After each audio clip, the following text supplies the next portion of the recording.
भौतिक विज्ञान क्लास में आप सभी का हार्दिक स्वागत है। इस क्लास में सबसे पहले हम अंक के क्वेश्चनों को पढ़ेंगे। पहला क्वेश्चन है, एक वस्तु 16 मीटर की दूरी 4 सेकंड में तय करती है तथा पुनः 16 मीटर की दूरी 2 सेकंड में तय करती है। वस्तु की औसत चाल ज्ञात कीजिए। क्वेश्चन को एक बार पुनः रिपीट कर रहा हूँ। एक वस्तु 16 मीटर की दूरी 4 सेकंड में तय करती है तथा पुनः 16 मीटर की दूरी 2 सेकंड में तय करती है। वस्तु की औसत चाल ज्ञात कीजिए। अब देखेंगे हल को। क्या दे रखा है आपको? वस्तु द्वारा तय की गई कुल दूरी बराबर 16 मीटर प्लस 16 मीटर, कुल टोटल कितनी हो गई? 32 मीटर। और क्या दे रखा है आपको? और दे रखा है कुल समय कितना दे रखा है? 4 सेकंड प्लस 2 सेकंड बराबर 6 सेकंड।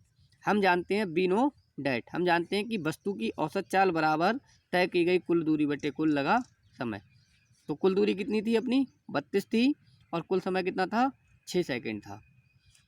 तो इन्हें काटेंगे तो 6 पंजे 30, कितने बचे? 2 पॉइंट लगाया, 0 बढ़ाया, 6 तियाँ 18, कितने बचे? 2, फिर 3 6 तियाँ 18, 5.33 मीटर प्रति सेकंड या मीटर सेकंड इनवर्स। अतः वस्तु की औसत चाल कितनी हो गई बेटा? 5.33 मीटर प्रति सेकंड है। दूसरा क्वेश्चन जो है वो आपको स्वयं करना है और जिन छात्रों से ना हो वो मुझे मैसेज कर सकते हैं।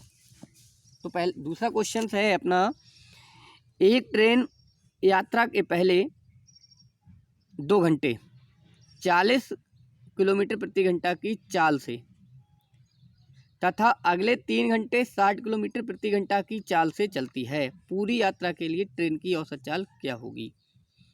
पुनः क्वेश्चन को समझेंगे। एक ट्रेन यात्रा के पहले 2 घंटे 40 किलोमीटर प्रति घंटा की चाल से तथा अगले 3 घंटे 60 किलोमीटर प्रति घंटा की चाल से चलती है। पूरी यात्रा के लिए ट्रेन की औसत चाल क्या होगी? ये क्वेश्चंस आपको स्वयं करना है।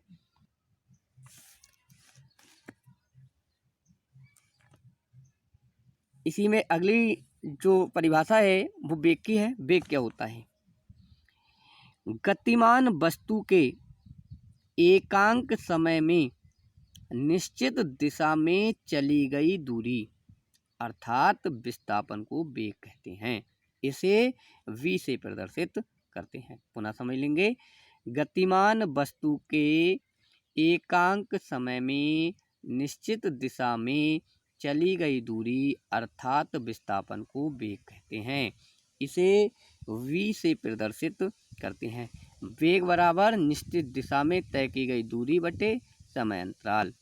वेग क्या है? वेग एक सदिश राशि है, इसका मात्रक मीटर प्रति सेकंड होता है। अगले पढ़ेंगे वेग के प्रकार। वेग सामान्यतः 5 प्रकार के होते हैं। आपके सिलेबस में 3 प्रकार के वेगों की बात की गई है। नंबर 1 सामान्य वेग, असामान्य वेग और औसत वेग। तो हम इन 3 की ही चर्चा करेंगे। इसमें सबसे पहला हमारा जो वेग है वो है एक समान वेग। यदि कोई गतिशील वस्तु किसी निश्चित दिशा में, यदि कोई गतिशील वस्तु किसी निश्चित दिशा में समान समय में समान रूप से विस्थापित होती है तो उसका वेग एक समान वेग कहलाता है। पुनः समझ लेंगे परिभाषा को। यदि कोई गतिशील वस्तु किसी निश्चित दिशा में समान समय में समान रूप से विस्थापित होती है तो उसका वेग एक समान वेग कहलाता है। असमान वेग क्या होता है? अगली डेफिनेशन है, यदि कोई गतिशील वस्तु किसी निश्चित दिशा में समान समान अंतरालों में असमान रूप से विस्थापित होती है तो उसका वेग असमान वेग कहलाता है। पुनः समझेंगे एक बार।